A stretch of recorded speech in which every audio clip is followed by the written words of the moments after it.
که نورو ته موږ په ټیټ نظر ګورو او همیشه ځان واجب الاحترام وبولو او همیشه خودخوا واوسو او همیشه دا فکر وکړو چې یاره زه یم، آیا دا به ډېره غټ بې عدالتي نه وي؟ آیا دا به ډېره غټه جفا له نورو انسانانو سره نه وي؟ که دغه نورو انسانانو ته فکر وکړو چې خدای تعالی پیدا کړي دي، څوک ښه، څوک بد، څوک ټیټ، څوک جګ، څوک تور، څوک سپین، څوک په یو رنګ، څوک په بل رنګ، څوک په یو نمونه، څوک په بل نمونه، د دې ته فکر وکړو چې آیا دا عبث پیدا شوي دي؟ آیا د دې راتګ د نړۍ ته فقط همدا ده چې موږ ته احترام وکړي؟ آیا دا به ډېره غټه جفا د خدای تعالی له حقوقو سره نه وي؟ موږ تاسې انسانان یو، موږ تاسې باید یو بل ته متقابل احترام ولرو.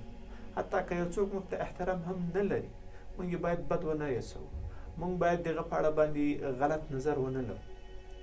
سړی دا ډېر بیچاره ده، ډېر مسکین ده، ډېر غریب ده، حتی موږ ورته د نسب له لحاظه هم دا خبره کوو چې پلانی په نسب کې ټیټ ده، په نسب کې اعلی. صحیح د نسب یو خاص نعمت د خدای تعالی ده، لیکن دا وظیفه زموږ نه ده چې موږ هغه ته په ټیټ نظر وګورو، ځکه دا زما ستا له اختیاره وتلې خبره ده.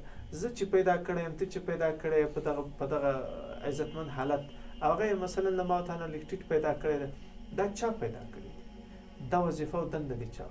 نو بنا ما او تا دپاره، زموږ او ستاسې دپاره بل چا ته په ټیټ نظر کتل یا په تحقیر کتل یا د هغو خبرو ته ارزښت نه ورکول یا د هغو نظر ته ارزښت نه ورکول یا هغه باندې داسې یو تمسخر کول چې ګواکې ته یو اضافي شی یې،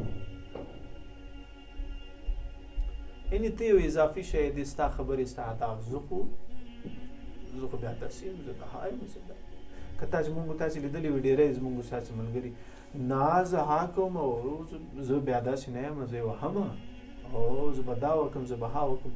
مثلا چا سره یې خبره راشي د دې څه وایي چې تا ته زه معلوم نه یم، ته د ما له اصولو خبر نه یې، زما اصول دا دي، زما اصول داسې دي، زما اصول داسې دي. او ته پوهېږې زه څوک یم؟ دغه هغه څه دي چې موږ ځان خطا کوو، دغه هغه څه دي چې همیشه موږ پرې ځان خطا کړی ده، نم ځان پرې غټ کړی، نم ځان ته احترام پرې ورکړی، بلکې د خلکو په زړه کې نور هم ځان ته نفرت پیدا کړی. صحیح د زور به یې نه رسېږي، مګر دغه په زړه کې نور هغه ارزښت موږ ته نشته. ته په یو چا ناز کوې، په یو چا مینه کوې، په چا محبت کوې، هغه که تا ته په مقابل کې په ټیټ نظر وګوري، څومره به د زړه درد وکړي، څومره به د احساسات تر منفي اغېزې لاندې راشي. نو بناً بل انسان هم دغسې ده، بل انسان هم داسې فکر کوي چې دې سړي ما ته ولې په د سپک نظر وکتل، دې سړي ته خو ما ډېر احترام درلود، دا سړی خو ما په یو غټ نظر کاته.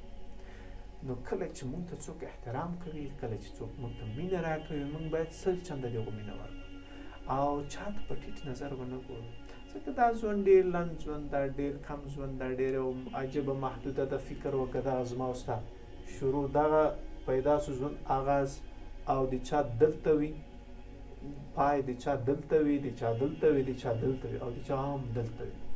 په دغه پای کې بالاخره یو ورځ نه یو ورځ موږ له منځه ځو، مړه کېږو، ختمېږو. باید داسې څه وکړو چې تاریخ، انساني تاریخ او الهي تاریخ زموږ د اخلاقو په دنیا او آخرت کې اجر راکړي. زما هدف له دې خبرو له دغه کارو دا ده چې زه تاسو سره همیشه ویډیو شریکوم، زما همدا واس رسېږي. نو بنا تاسې هم هغه کار وکړئ چې لږ څه ناڅه واس لاس پې بار ده او کولی شئ چې نورو ته خیر ورسوئ. خیر ولو که د تاسې خیر یو انسان ته هم ورسېږي، دا ډېره غټه خبره ده. زما دغه کارونه چې کوم ولو که څوک یې ګوري که نه ګوري، که یو انسان ته هم ګټه ورسوي، دا د ما دپاره ډېره غټه خبره ده. رزق ورکوونکی رب العالمین ده او موږ به د رزق په اړه باندې هېڅ فکر نه کوو، فقط خپل انساني مسؤلیت به ادا کوو، کار به کوو، زحمت به کوو، نور به هر څه رب العالمین ته سپارو. که چېرته زموږ ویډیوګانې خوښې شوي وي، بیا نورو ویډیوګانو لپاره زموږ چینل سبسکرایب کړئ، تر څو زه هم تشویق شم چې زما خبرې هم د خلکو خوښي، نو دغه به نورو د ویډیوګانو لپاره. نو په الله پاک مو سپارم، و تعالی مو کامیاب لره. مع السلامه.